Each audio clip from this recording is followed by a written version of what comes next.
మన ప్రభువును లోకరక్షకుడైన యేసుక్రీస్తు నామమున మీ అందరికీ నా యొక్క ప్రత్యేక వందనములు. ఈ ఉదయకాల సమయమున దేవుడు మనకిస్తున్నటువంటి వాగ్దానమును చదువుకుందాం. ఇర్మియా గ్రంథము 31వ అధ్యాయము 9వ వచనము. వారు ఏడ్చుచూ వచ్చెదరు, వారు నన్ను ప్రార్థించుచుండగా నేను వారిని నడిపించుదును. వారు త్రొట్టిల్లకుండా చక్కగా పోవు బాటను, నీళ్ల కాలువల యొద్ద వారిని నడిపింతును. ఆమేన్. దేవునికే మహిమ కలుగును గాక. ఈ ఉదయకాల సమయమున దేవాతి దేవుడు ఈ యొక్క వాగ్దానము ద్వారా మనందరితో మాట్లాడుతూ ఉన్నారు. ఈ యొక్క వాక్యమును మనం జ్ఞాపకం చేసుకుంటే, దేవుని సన్నిధిలో మనము కన్నీరు కార్చినప్పుడు, దేవుని సన్నిధిలో మనం ప్రార్థన చేసినప్పుడు దేవుడు ఆ ప్రార్థనను ఆలకించి ఎన్నో గొప్ప కార్యములు జరిగిస్తూ ఉన్నారు అని మనం వింటూ ఉంటాము. ఈ ఉదయకాల సమయంలో ఈ యొక్క వాక్యము వింటున్న ప్రియా సహోదరి సహోదరుడా, నీ జీవితము ఒకవేళ దుఃఖంలో ఉన్నదా? నీ కన్నీళ్ళే నీకు అన్నపానములై నీ జీవితంలో బాధకరమైన పరిస్థితిలో నీవు ఉన్నప్పుడు నీవు దేవుని సన్నిధిలోనికి వచ్చి ఆ కన్నీరు కారుస్తూ ప్రార్థన చేసినప్పుడు దేవుడు నీకు ఎలాంటి వాగ్దానం ఇస్తున్నాడో తెలుసా?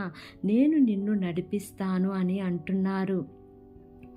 ఒక చంటి బిడ్డను తల్లి కానీ తండ్రి కానీ ఎలా చెయ్యి పట్టి నడిపిస్తారో, దేవాతి దేవుడు కూడా మానవులమైన మనల్ని ఆయన చెయ్యి పట్టి నడిపిస్తాను అని వాగ్దానం చేస్తూ ఉన్నారు. నిజంగా ప్రభువే మనల్ని నడిపించారంటే తప్పుదారిలోనికి మనం ఎందుకు వెళ్తాము? ఆయన మనల్ని సరి అయిన మార్గంలో నడిపిస్తారు, చక్కని మార్గంలో మనల్ని నడిపిస్తారు. మనము మేలులు పొందే మార్గంలోనే మనల్ని నడిపిస్తారు. తనకు మహిమ వచ్చే మార్గంలోనే మనల్ని నడిపిస్తారు. నీటి ఓటల యొద్దకు ఆయన మనల్ని నడిపిస్తాడంట. చక్కని త్రోవలో మనల్ని నడిపిస్తాడంట. అంతేగాని ఆయన మనకు కీడు కలిగే మార్గంలో దేవుడు నడిపించడు. ఈ ఉదయకాల సమయంన వాక్యము వింటున్న ప్రియా సహోదరి సహోదరుడా, నీవు ఎలా నడవాలో నీకు తెలియటం లేదా? ఎటు వెళ్ళాలో నీకు తెలియటం లేదా? నిన్ను నడిపించేవారు ఎవరు లేరా? అయితే నీవు దేవుని సన్నిధికి వచ్చి కన్నీరు కారుస్తూ ప్రార్థన చెయ్యి. అలా నీవు దేవుని సన్నిధిలో ప్రార్థించినప్పుడు ఈ వాగ్దానంను నీవు సొంతం చేసుకుంటావు. కాబట్టి ఈ వాగ్దానంను నమ్మి ఈ వాగ్దానం ప్రకారంగా జీవిద్దాం. దేవుడి వాగ్దానము మనందరి జీవితంలో నెరవేర్చబడును గాక. ఆమేన్. ప్రార్థన చేసుకుందాం.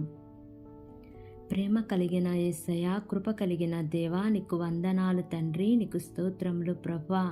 ఇంతవరకు నీ కృపలో మమ్మల్ని కాచి కాపాడిన విధానాన్ని బట్టి నీకు వందనాలు తండ్రి. ఈ ఉదయకాల సమయమున మీరు మాకు ఇచ్చినటువంటి ఇట్టి వాగ్దానాన్ని బట్టి నీకు వందనాలు తండ్రి. ఎంతమంది బిడ్డలు ఈ వాక్యమును విని ప్రార్థనలో ఏకీభవిస్తున్నారో తండ్రి, ప్రతి కుటుంబాన్ని మీరు జ్ఞాపకం చేసుకోండియా. నీ మేలుల చేత వారిని తృప్తిపరచమని అడుగుచున్నానయ్యా. ఏ కుటుంబంలో శాంతి సమాధానం లేక నాయనా ఉన్నారో అట్టి కుటుంబాలలో నా ప్రభువా, నీ యొక్క శాంతిని సమాధానమును నెమ్మదిని మీరు వారికి అనుగ్రహించమని మిమ్మల్ని వేడుకుంటున్నానయ్యా. అయా, మీరు మమ్మల్ని నడిపించే దేవుడవు కనుక ఈ వాగ్దానం వింటున్న నీ బిడ్డలందరినీ మీరు నడిపించండి అయ్యా. చక్కని బాటలో వారిని తీసుకుని వెళ్ళి వారిని గమ్యానికి చేర్చమని మిమ్మల్ని అడుగుచున్నాను తండ్రి. నీకు స్తోత్రములు దేవా. మా దేశమును, దేశ ప్రజలను, దేశమును పరిపాలిస్తున్న ప్రతి అధికారుల కుటుంబాలను మీరు దీవించండి దేవా. అయా, వారందరికీ కూడా మంచి ఆరోగ్యమును దయచేయండి దేవా. వారు ఏ పని చేసినను సఫలతను మీరు వారికి అనుగ్రహించండి అయ్యా. వారి ప్రయాణాల్లో క్షేమాన్ని ఇవ్వండి తండ్రి. ఈ దినము నూతనంగా ప్రారంభిస్తున్న ప్రతి కార్యక్రమంలో యేసయ్యా మీరు ముందుండి నడిపించమని, నా యొక్క ప్రార్థన ఆలకించి అంగీకరించమని నజరేయుడైన యేసు అతి పరిశుద్ధ నామమున అడిగి వేడుకుని పొంది ఉన్నాము తండ్రి.